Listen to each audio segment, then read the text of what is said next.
Alright guys, today I'm going to do something different. This is a 2006 Scion XB. We ended up getting this vehicle from a tow yard. It was hit in the front. And I thought this thing had a custom paint job. It does have a custom paint job, but this paint job is from the factory. They did this at the factory, which I thought was really cool. It's a chameleon paint job. It'll go from gold to like a purple, and it's got some green that it will flip through. Some people like these paint jobs, some people don't. I actually think they're kind of cool.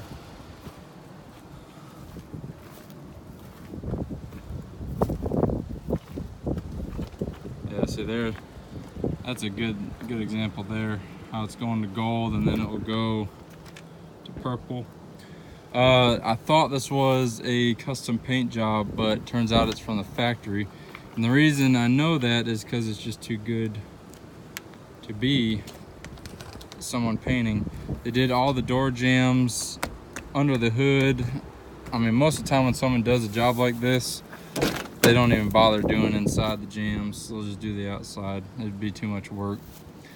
And the other reason I know it's factory is I found this. This is number 1311 out of 2,500 cars. I guess it was a special series they came out with. I thought that was kind of cool. I don't know if all of them are painted the same color or if they did different colors. But I thought that was kind of cool. Anyway, the reason for this video is I wanted to show you guys. We are on Carpart, and every time I'm pricing cars on Carpart for the parts I inventory, there's people out there that will put a vehicle in and they'll put 0 for the mileage. I mean, personally it drives me nuts because you are able to get mileage on vehicles. This vehicle does not have a key, and I'm going to show you guys how to do that. Like I said, this vehicle came from a towing yard. She hit something in the front. She took her key with her. That happens a lot. We get a lot of vehicles that don't have keys. Granted, I cannot test the motor on this one. Other vehicles I can. We'll pull the column apart and we'll cross the wires and we can get them to run. This one I won't be able to. But I can get the mileage, and we sell all of our drivetrain with a 90-day warranty anyway. So, I mean, we'll guarantee the motor. If it don't work, you know, we'll get you another one or refund you your money. But this one here, we're gonna go find out the mileage on it.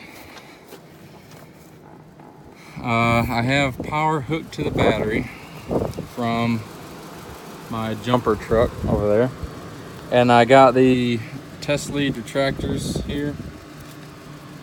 I hooked the red wire up to the positive, and I have the red wire in here hooked to a scratch awl, and I use this because it's got a really fine point on it. I can get right in there to the fuses. Most of the time the gauge cluster fuse is inside the car.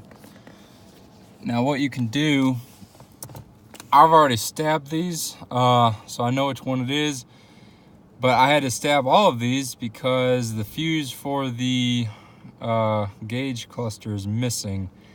And I kept looking at the diagram and looking back up in here, and it was confusing me because the fuse that's supposed to be there is gone, and I was thinking it was an empty space. But anyway, what you want to do is just stick it in there. And now you have power on your gauge. So now I can see how many miles are on this thing. So it's got 200,683 miles on this vehicle. That's quite a lot of miles. So I just wanted to show you guys that little technique. That's how we get mileage on vehicles. So now, not only can I put the correct mileage on this vehicle, I can also inventory the speedometer. So I don't have to worry about sending that speedometer out saying, I don't know how many miles are on it. They get it, they plug it in, and just be like, man, well, this thing's got 200,000 miles. I don't want this. So It just saves me a lot of hassle. It only takes a minute. But I figured I'd show you guys that. You got a special edition car and you learned how to check mileage on a vehicle that does not have a key. I will see you guys in the next one. Appreciate you watching.